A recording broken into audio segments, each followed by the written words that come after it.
Tuesday, for the first time since the Taylor Swift Ticketmaster meltdown, the company's leaders were on the hot seat on Capitol Hill. It was nearly impossible for Swift fans to get tickets to her new tour, including her upcoming show at U.S. Bank Stadium. Minnesota Senator Amy Klobuchar called for the hearing and says more competition is needed in the industry. Our Esme Murphy spoke with Senator Klobuchar this afternoon. Take a look. Senator Amy Klobuchar, thank you so much for coming on. Well, thanks, Esme. Great to be on as always. Got to ask you, Joe Bechtold of Live Nation apologized in that hearing. Is that enough for you? No, I am glad he apologized, and I'm glad that he voluntarily appeared before the Senate committee. He continues to maintain that there's some kind of major competition going on in the market against all odds. They have 80% of the major arenas, they do the booking. Over 90% of the major NFL hockey teams, they do the booking. They also do the promoting, and then they're starting to own more and more arenas. Or for the arenas they don't own, they lock in 3, 5, and 7-year agreements when it comes to ticketing, so no one can really compete.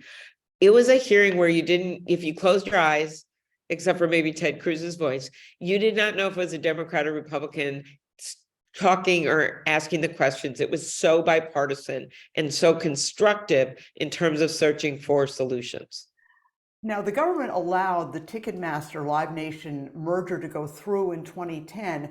Now, a lot of people are really asking questions because the public is upset. Is it that easy to undo one of these mergers that's already been in place for 13 years?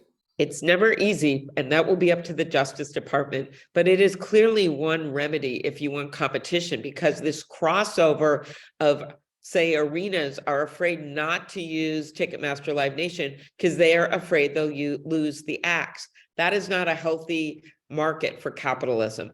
And so that is definitely one thing. When they broke up AT&T, we saw lower long distance rates and an incredible cell phone industry that we didn't have at the time.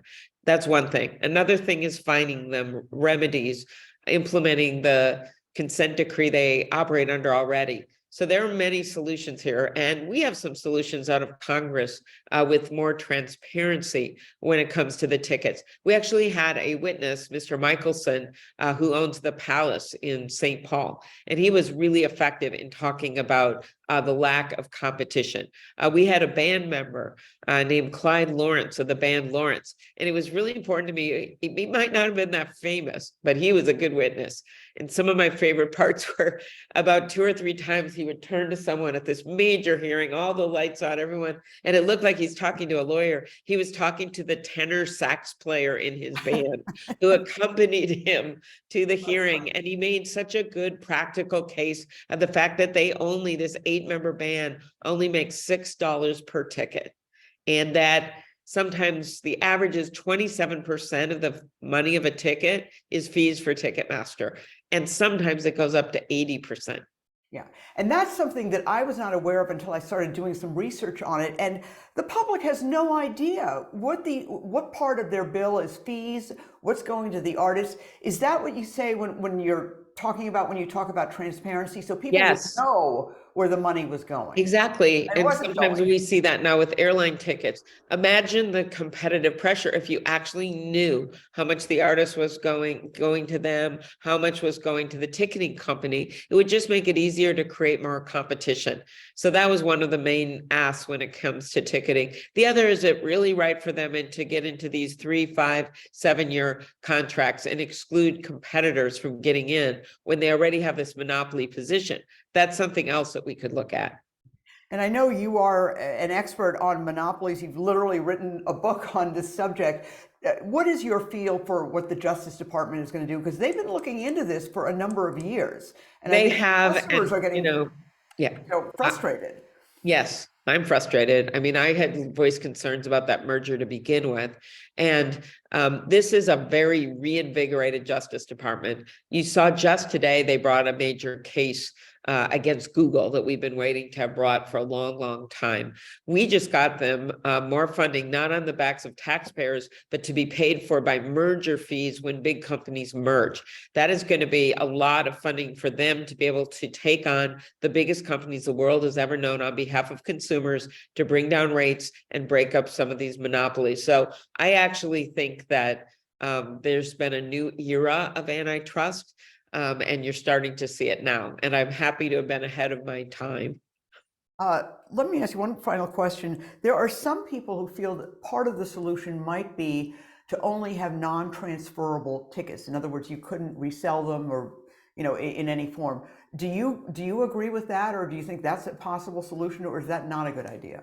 Well, a bright line rule on that would be problematic. People, because Ticketmaster won't take back the tickets. If your friend gets sick or you get sick and you can't go, you want to be able to resell it to someone.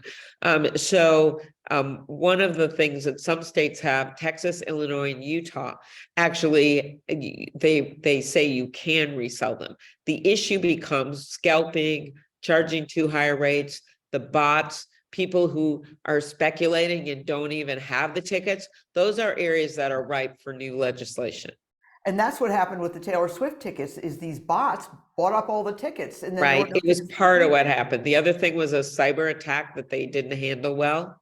And then the other thing is they somehow didn't anticipate that Taylor Swift would be popular. It just seems a little crazy, but so they just didn't have their act together. And that's my point. If you had another major player, if they were still competing against each other, you actually would be able to have an alternative for major acts to use for ticketing. And that's what we'd like to see.